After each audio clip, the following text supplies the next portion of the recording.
کمرے میں ہلکی سی خوشبو پھیلی ہوئی تھی۔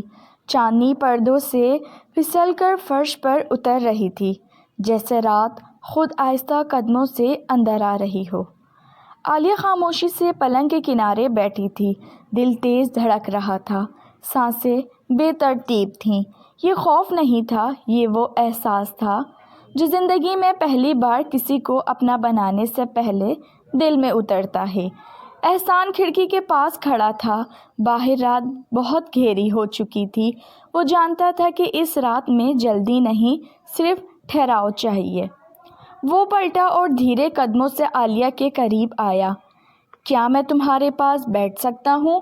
اس کا لہجہ نرم تھا، جیسے اجازت مانگ رہا ہو، حکم نہیں۔ عالیہ نے آہستہ سے سر ہلا دیا۔ وہ اس کے پاس بیٹھ گیا، مگر ایک باوقار سا فاصلہ رکھے۔ خاموشی پھر ان دونوں کے درمیان پھیل گئی، مگر یہ خاموشی بوجھ نہیں تھی، سکون تھی۔ عالیہ جی، یہ رات میں کبھی نہیں چاہتا کہ تم پر بھاری گزرے۔ یہ تمہاری عزت، تمہاری مرضی اور تمہارے اعتماد کی رات ہے۔ عالیہ کی آنکھیں نم ہو گئیں۔ مجھے ڈر نہیں لگ رہا احسان، بس دل بہت بھرا ہوا ہے۔ کس چیز سے؟ محبت سے۔ احسان مسکرا دیا۔ محبت اگر دل بھر دے تو وہی سب سے خوبصورت احساس ہوتا ہے۔ اس نے آہستہ سے عالیہ کی طرف ہاتھ بڑھایا، مگر رک گیا۔ کیا میں تمہارا ہاتھ تھام سکتا ہوں؟ عالیہ نے خود اپنے ہاتھ اس کی ہتھیلی میں رکھ دیا۔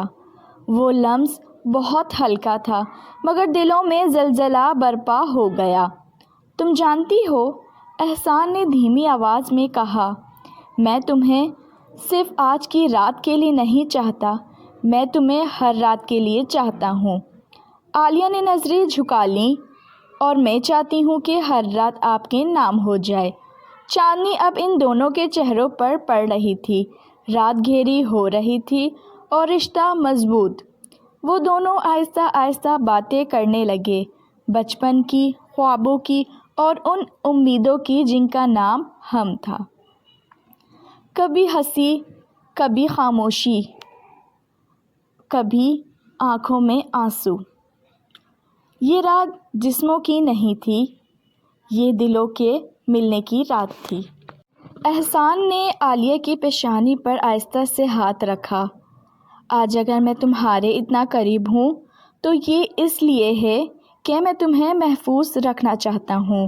عالیہ نے سر اس کے کندھے پر ٹکا دیا، اور میں پہلی بار خود کو مکمل محسوس کر رہی ہوں۔ وقت جیسے تھم سا گیا۔ گھنٹوں وہ یوں ہی بیٹھے رہے، باتیں، دعائیں اور خاموش وعدے۔ جب فجر کی ہلکی سی روشنی نمودار ہوئی تو عالیہ کی آنکھیں بوجھل ہو چکی تھیں۔ احسان نے بہت نرمی سے کہا، سو جاؤ، یہ رات ابھی ختم نہیں ہوئی۔ عالیہ مسکرائی۔ یہ رات تو اب زندگی کا حصہ بن گئی ہے۔ کچھ راتیں یادیں بن جاتی ہیں اور کچھ راتیں قسمت۔ یہ وہ رات تھی جس نے دو اجنبیوں کو شوہر اور بیوی نہیں بلکہ ہمسفر بنا دیا، اور یہ کہانی ہمیشہ کے لیے ساتھ جڑ گئی۔ اگر آپ کو یہ کہانی پسند آئی ہو تو چینل کو سبسکرائب کیجیے۔ رکھیے اپنا بہت زیادہ خیال۔ کل ملوں گی آپ کے ساتھ نئی کہانی کے ساتھ۔ جڑے رہیے ناول نائٹ کے ساتھ۔ اللہ حافظ۔